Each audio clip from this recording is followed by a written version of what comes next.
I read about the Maelstrom in a book, and I always wanted to see it.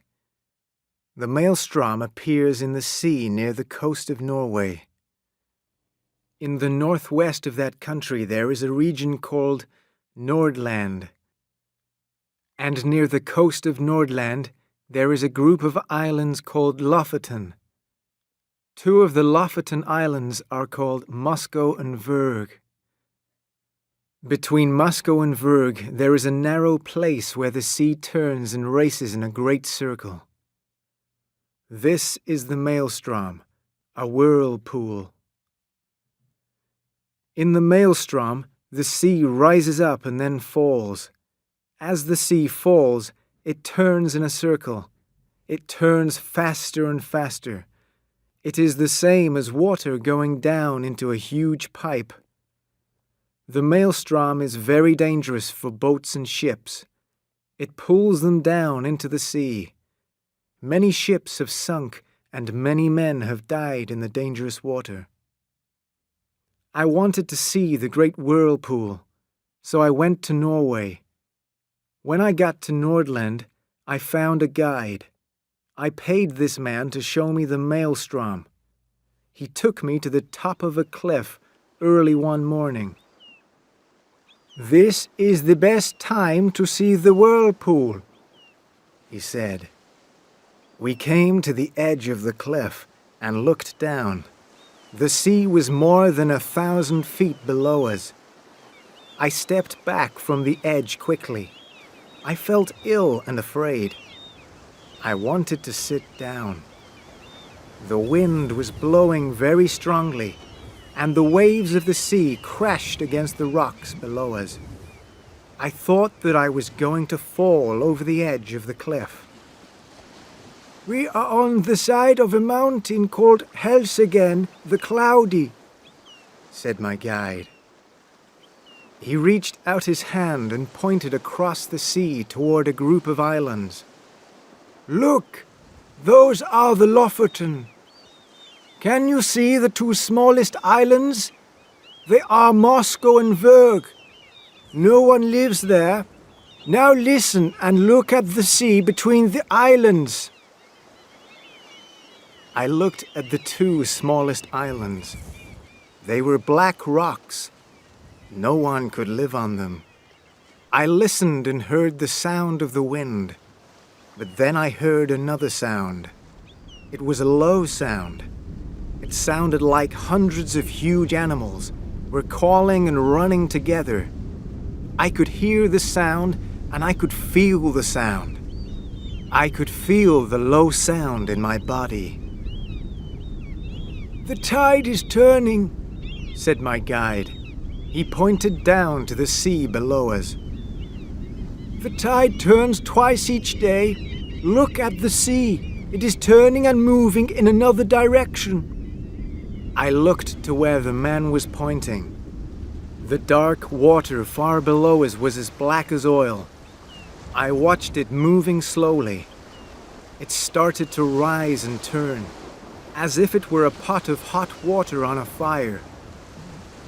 But the seawater was not hot. It was as cold as ice. The wind blew the tops of the waves.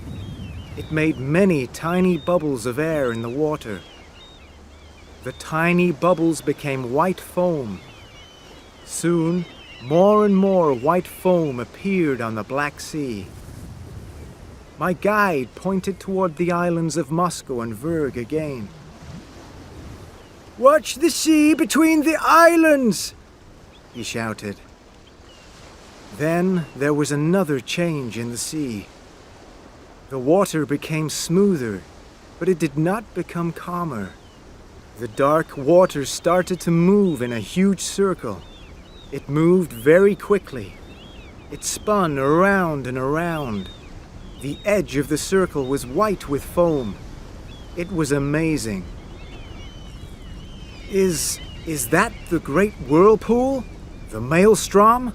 I asked. "Yes," said my guide. "That is the terrible Maelstrom. When fishermen sail toward this coast, they look for Moscow. They do not come closer than a mile. Do fishermen sail near these islands? I asked. I could not believe this. Yes, they do. I did. I was a fisherman once. There are a great many fish near Moscow. But isn't it too dangerous to fish here? I asked. Fishermen know when the tides rise and fall. There are 2 times in the day when it is safe. We go out when the sea is calm and smooth. Then we come back 12 hours later. And is fishing always safe at those times? Are boats and ships never lost? I asked. Many boats and ships are lost in the Maelstrom, the man said. Fishermen make mistakes and their boats are pulled down. Sometimes larger ships are lost in the Maelstrom when they come too close. The sea is calm one moment and a storm can be blowing 5 minutes later. I looked at the Maelstrom in amazement. I could not believe it. The whirlpool was moving faster and faster. As the whirlpool moved, the water in its center dropped down. There was now a hole or pit in the center of the whirlpool. Nothing can go into that hole and come out alive, I said. It is a huge round mouth in the sea. That mouth will swallow everything that comes near it. It makes me afraid. That is true, said my guide. The Maelstrom swallows ships and whales and men, but one man went into the Maelstrom and came out alive. Surely that is impossible, I said. I looked at the round black mouth in the sea. My body shook with fear. The white foam made me think of teeth, terrible teeth, and the noise of the wind and water. It was the noise of a monster eating rocks. How old you think that I am? Asked my guide. He shouted these words. I shook my head. It was difficult to hear his voice. The noise of the Maelstrom was now very loud. We moved back from the edge of the cliff. We went and sat behind some rocks. How old do you think that I am? The man asked again. I did not understand the reason for his question. His hair was white and he had many lines on his face. He moved slowly. He must be an old man. Are you more than 60 years old? I asked. No, I am 40, said my guide. The Maelstrom made me old. I'll tell you my story. It happened 3 years ago. This is my guide's story. I am writing his words. One day in the summer, my brothers and I went out in our fishing boat. It was 7 o'clock in the morning of July 10th. The sea was calm and smooth. We sailed past Moscow Island to look for fish. There were many fish in the sea that day. We caught a large number of them and loaded them into our boat. We were very busy and we forgot how many hours had passed. In summer, we have nearly 20 hours of daylight in Norway. The nights are short. There are only 4 hours of darkness. When I looked at my watch, I saw that it was 6 o'clock in the evening. We had to pass Moscow Island at 7 o'clock. That was the time when the tide turned.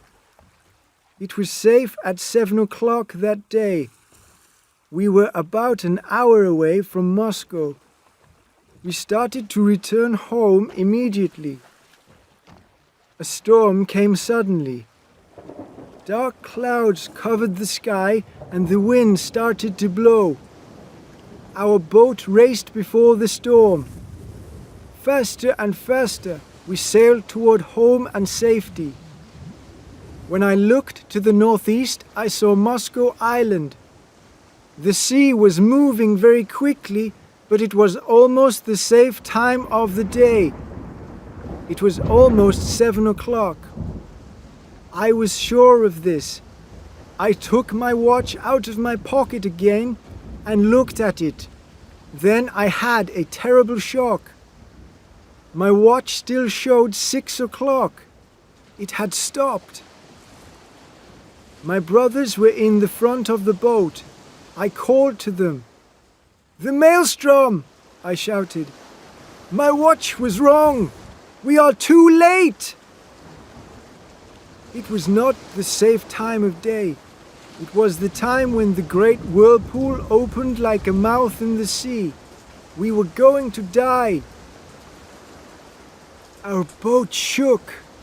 It shook as if it were a dog throwing water off its body. Then the boat suddenly became still. A few seconds later, the tide picked up our boat and started turning it. It pulled us into the circle of white water around the edge of the whirlpool.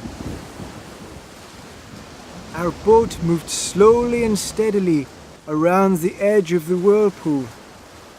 It circled many times.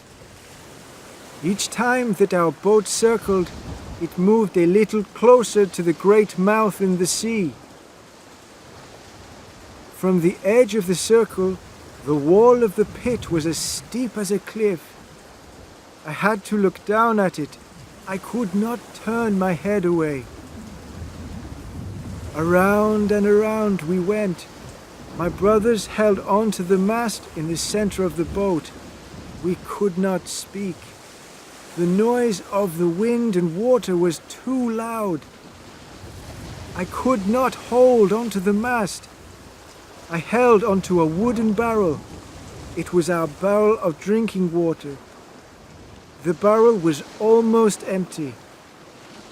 Our boat moved faster and faster.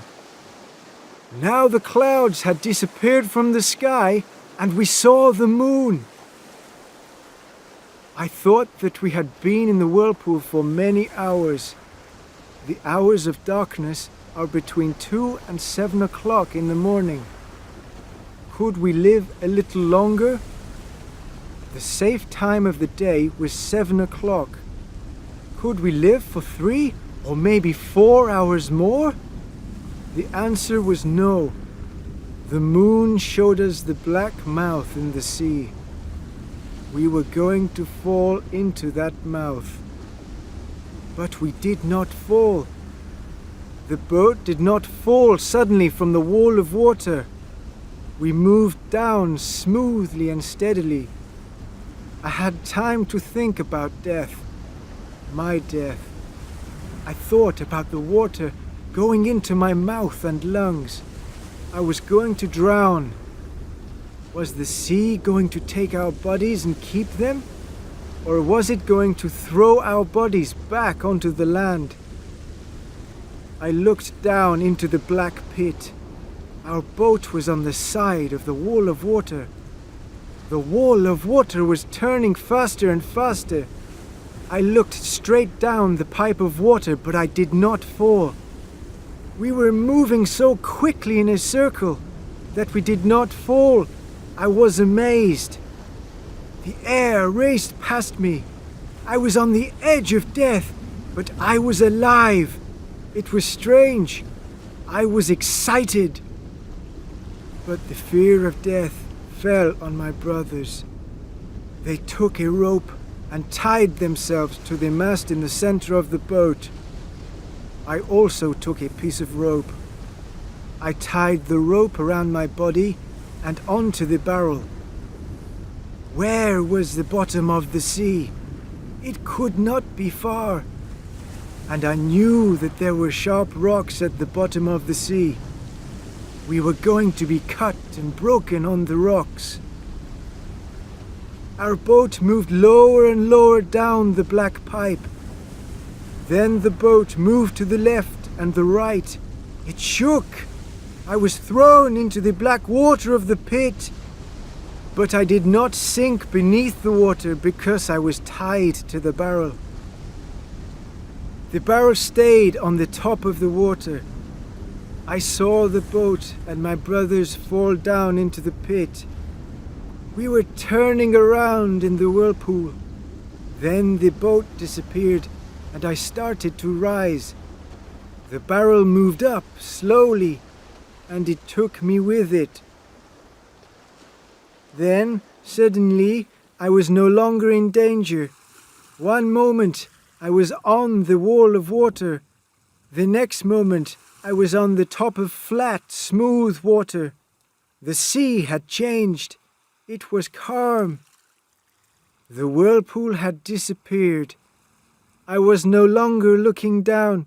I was looking up. I was looking up at the sky. It was dawn and the sun was shining. Sunlight shone from behind the mountain, Helseggen the cloudy. Fishermen were sailing their boats toward me.